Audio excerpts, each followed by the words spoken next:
And we back like we never left. It is Live Zone Sports here. I am your host, Live Zone, and I'm with my co-host. I'll let you introduce yourself. It's Mozzie back for another week, back for some more sports. Lot going on. A lot. And we're going to start off with the NFL season. So the question that I have for you, Mozzie, is this the most unpredictable NFL season that we have ever seen?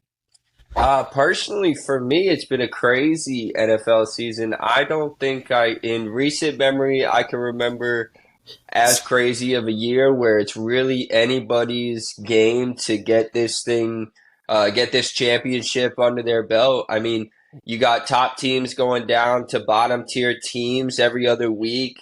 You got people playing to their levels of competition, people playing down, people playing up, teams showing up one week, not showing up for 3 weeks later. You got injuries on major players on each and every team. It seems you got major moves coming from every single team. It's an all over the place. When's the last time you've seen the Patriots 2-6? When's the last time you've seen the 90s? Lions 6-2? Uh, when's the last time you saw Miami on top of the AFC? When's the last time you saw Jacksonville leading their division? When's the last time you saw Patrick Mahomes lose to the Broncos? Oh, it's never happened before. It's all over the place. Injuries, people out for the season. Just Kirk Cousins injury, non-contact, literally just took a step, snapped his whole Achilles. It's truly a very, very unpredictable year in my eyes in the NFL. I think it's just going to get even wackier and wackier. It's set the stage a little bit for pieces to be in play, and now it's either all going to go crashing down and go back to what we normally know, or it's going to continue on this wacky way. Either way, it's unprecedented, something I haven't really seen before, but it makes for a hell of an NFL season, I'll tell you that. I'm not for people getting injured and whatnot, but I'm loving the unpredictableness of the league going on right now. Anybody can win on any given Sunday. It makes for a lot of entertaining TV as far as I'm concerned, and I'm here for it. What do you think? I mean, we've had so many extra points here. We've had 3 extra points now that we have said that, oh, this team is a lock for the playoffs. And then the next few weeks, it looks like they're the worst team in the NFL. It's just one of those type of seasons that you don't know what's going to happen and when it's going to happen, but you know that something big will happen, whether it's on your side or not. Now, with that being said, do I think that the Miami Dolphins are one of the favorites for the AFC? Yes, and I did think that at the beginning of the season as well. Do I think that the Buffalo Bills are still part of that? I don't know. They're having a lot of locker room problems. We talked about this last week when we were talking about the NFL. And I said that I could name 7 better teams in the AFC than the Buffalo Bills right now. You know what I mean? So that's, when you have that franchise quarterback in Josh Allen and a wide receiver like Stephon Diggs, that's unheard of. You know what I mean? Patrick Mahomes going down to the Broncos, unheard of. I mean, I guess it's because Taylor Swift wasn't in the stands, right? but like, Uh, but let me stop with that. But no, honestly, every team that you think is going to do good is just playing awful, playing down. And then every team that you don't expect to be good is having their weeks that it's like, oh, whoa, what just happened there? You know what I mean? There's so much talent in the NFL right now, more talent than I think that we have seen since the 2000s. I mean, we talk about a QB race. We have Tua in the QB race. Like, come on now. You know what I mean? So for me, I think it's going to be a very, very exciting NFL playoffs. But I wouldn't bet on the NFL right now, not for the life of me. So I don't know about you. Absolutely. Yeah, it's going to be an exciting run to the finish. I think it's anybody's game in the NFC now after the Niners going down for a third straight week. I don't really know what's happening there. I don't know if it's cause for concern yet. I don't believe it is. I think Purdy is still the quarterback for your team. I just Oh, think of it's been course. some tough losses. Um, but it's anybody's game in the NFC. It's anybody's game in the AFC. Jags, Dolphins. Chiefs, Ravens, right now, any of them. You got in the NFC, Eagles, Niners, Cowboys coming back with putting up 40 points again. That game was over at halftime. I mean, Seahawks leading over the Niners now in the division. Who saw that coming with Geno Smith? I mean, I can't call it right now. It's crazy. Yeah. But it is entertaining as can be. So I'm looking forward to what happens in the future and going forward. Now, talking about the 49ers, I'm going to bring up the first trade that we're going to end up talking about because the NFL trade deadline happened.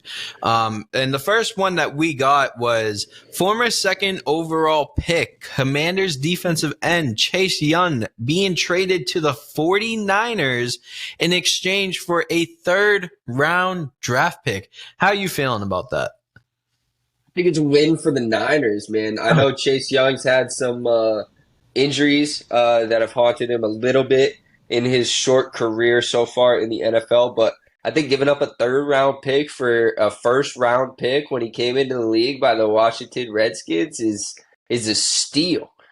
Just adding to their defense, adding to Bosa, Williams when he comes back and is healthy. That defense is going to be as good as we've seen it again and again. I'm pretty sure Fred Warner's over there too still. I mean, they are stacked up. Only thing that's not stacked is their secondary, but those people rushing and the D tackles and the people coming at the quarterback are out for blood and hungry players. I love the trade. The good just keep getting better. That losing nothing. You lost potential and gained a star right off the bat. There's nothing wrong with that. How you feeling about that one? So I personally think that this is a win for the 49ers. We talk about trades all the damn time, and we talk about, who is the winner, who is the loser, that type of thing. They gave a bag of chips over to the Commanders for a star defensive end. And let's not even talk about that. Let's also talk about how your defensive ends now consist of Bosa on one side and Chase Young on the other side. Yeah. We haven't seen a defense like this since the Ravens and the Patriots in the 2000s. Like this defense is going to be insane. Now they just need to make sure that their offense stays healthy, like Christian McCaffrey and Deebo Samuel and Ayuk and George Kittle and Brock Purdy. They need to make sure that those guys stay healthy, and Trent Williams as well. They need to make sure that these guys are healthy for the playoffs, because if they are, and if they get in as a wild card, they're just going to run through teams as a wild card. In my own, San Fran, even if Debo's a little injured, throw him out there and say that he's playing, because it makes the other team have to plan for him to be in the offense. And I think it spreads your offense out a little bit more and gives you a little more open looks and a little more soft coverage on some of your other pieces to make it easier on Brock Purdy. Not saying that he can't make those throws and he's not that guy. He has proven to be that guy so far. But I just think having Deebo out there on a Sunday, they got a plan for him regardless. So it just adds another element. Yeah, I definitely agree.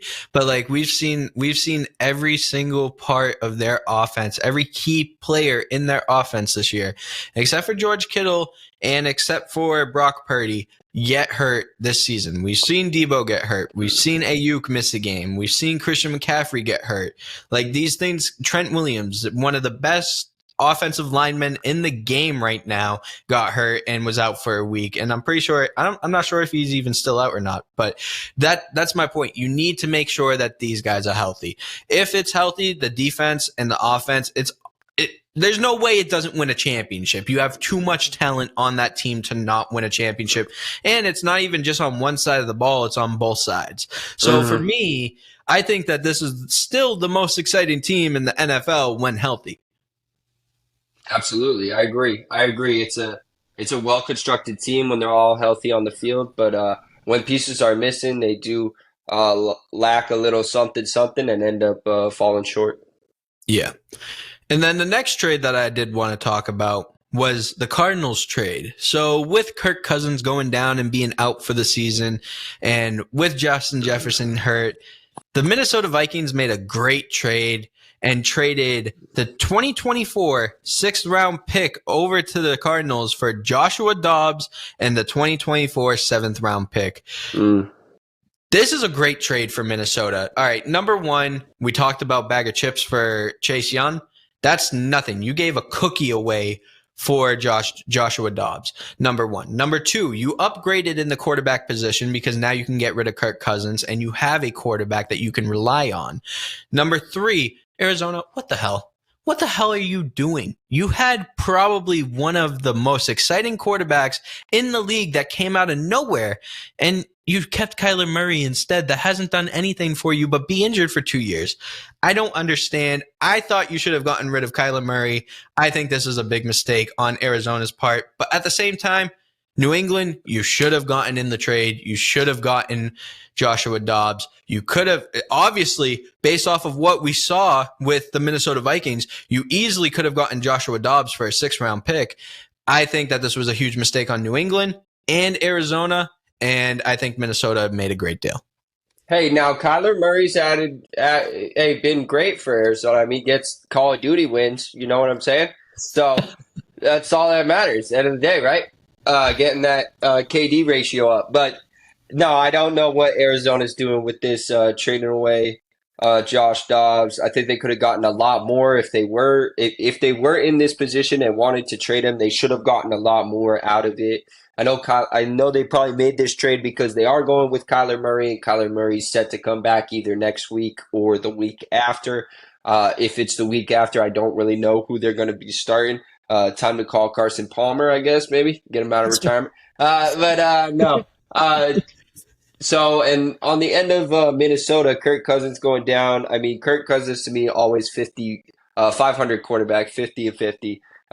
He's never going to – he might go on a run, but he's always going to go on a loss to reset that run and put you right back to where you're right in the middle. I personally believe this could be a injury that makes it so he never starts in the NFL again and only plays backup for the rest of his time in the NFL, and might start based on somebody getting injured. But other than that, Minnesota with the win, getting a younger quarterback, ready to play, plop him in the system. Let's see how he does. The New England side of things, you know, New England's doing whatever New England's doing. I don't want to touch on them too much. They are dropping the ball left and right as far as I'm concerned. But maybe that's why I don't have billions of dollars like Robert Kraft. Maybe he knows something going on that I don't know what's going on. But right now, I feel as though I'm the smarter one in the room if me and him were in a room together. So that's never a good thing as a fan of New England. So all in all, winners of that is Minnesota. I agree with you. Losers, Arizona for sure.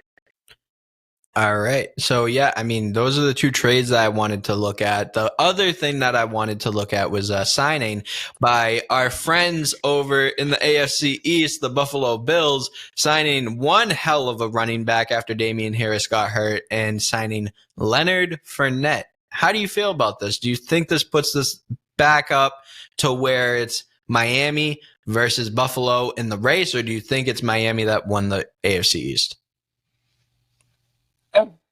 I don't feel any type of way about it. It's just another role player piece addition for Buffalo. Do I think Leonard Fournette's going to impact Buffalo so greatly that it's going to open up the passing game to where it was maybe a year ago? No. Do I think that at all? No. I think Buffalo's offense has puttered in the last few games and is showing signs of weakness on Josh Allen's end of making throws, getting open right, on the same page, being able to play a full 60 minutes together, not just a half. I don't think Leonard Fournette is the answer for that. I'm not sure if I know what an answer for that is right now. I do think he'll add value in the run game, but I do like Moss in Buffalo still as well. Leonard Fournette's just a downhill runner, though, in my book. It's not – I don't think he's that much in the passing game for me. Maybe with Brady he was, but Brady loves his wheel routes. But with Josh Allen, I don't know if he's going to be that much reliable in the pass game, but who knows? I could be wrong. I've been wrong about many other things this season, in the NFL season, because it's been unpredictable all year. So we'll see how that goes. Yeah, I tried fixing my camera. As you can see, it's a little Yeah, blurry at the moment. My fault. But yeah, I definitely agree with you. This team has a lot of problems in the locker room, and I think it stems from your two biggest players on the team. I think they're not seeing eye to eye right now, and that's a sad thing because this could really be like a Tom Brady, Randy Moss situation with Josh Allen and Stephon Diggs. Unfortunately, we're not going to get to see that because unfortunately, something's probably going to happen where one of them get traded, and it's probably not going to be Josh Allen. I can let you know right now. But do I think this is a great move? I do. You bring a veteran guy in, won a Super Bowl, played under Brady. Maybe he can get you a few minutes here. Maybe he can get you a few first downs so you don't always have to look to the passing core. But at the same time, this passing core is not bad. You got the new tight end Kincaid. You got Knox, you have Stephon Diggs, you have Gabe Davis, you have a lot of people that can catch the ball on this. It's just the decision making that's lacking, kind of like how it's lacking in New England. I think that this team could be very special. It's just that they just got to get their act together. They got to see the game on the same page instead of seeing it on one side, you know? I agree with you. I think it's a good addition in the sense of a veteran player coming in. Um, do I think it elevates them to the level that they want to be at or need to be at to go deep in the NFL playoffs right now? No, I don't. I mean, I definitely agree with you. The only team that I see going far in the playoffs is the Miami Dolphins and the Jacksonville Jaguars in the AFC period right now. So I can see where you're coming from with that.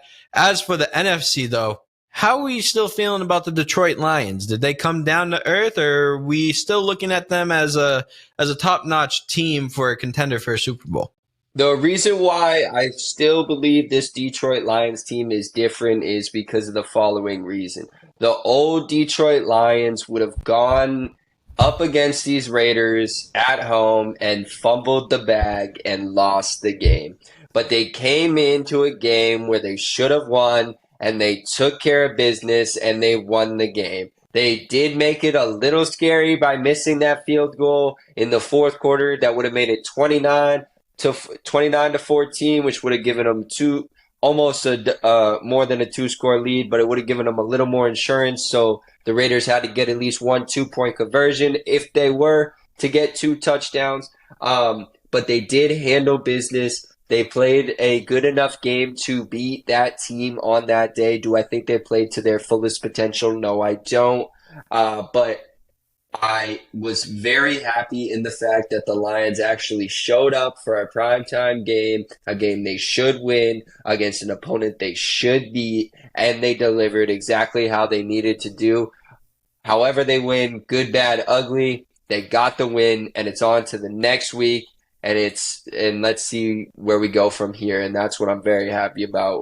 Are you still high on the Lions or? Oh, 110%. Yeah, I personally thought you were going to disagree with me, but no, I'm very high on the Detroit Lions still. I think that they're probably still my favorite to win the Super Bowl because of how they handled business with the injuries that they had. They still got the job done. They went out there, got what they needed. Jared Goff was the leader, like we saw in the recent weeks. We then, after that, saw St. Brown get his touches. You know what I mean? We saw Reynolds get his touches. They were utilizing the running game a lot more than they did the week before. I think that was very key in the reason why they didn't win and wasn't close with the Baltimore Ravens. I think that this team is still as exciting as they were, and I think this is probably still my runner for Super Bowl champions. absolutely. I agree with you. All right. Well, with that being said, that has been all for the Extra Point. Stay tuned for the crazy NFL season that's happening. We're going to be talking about it here with you guys, and make sure you stay tuned because we're going to head off to the dynamics on the hardwood, but we'll catch you there.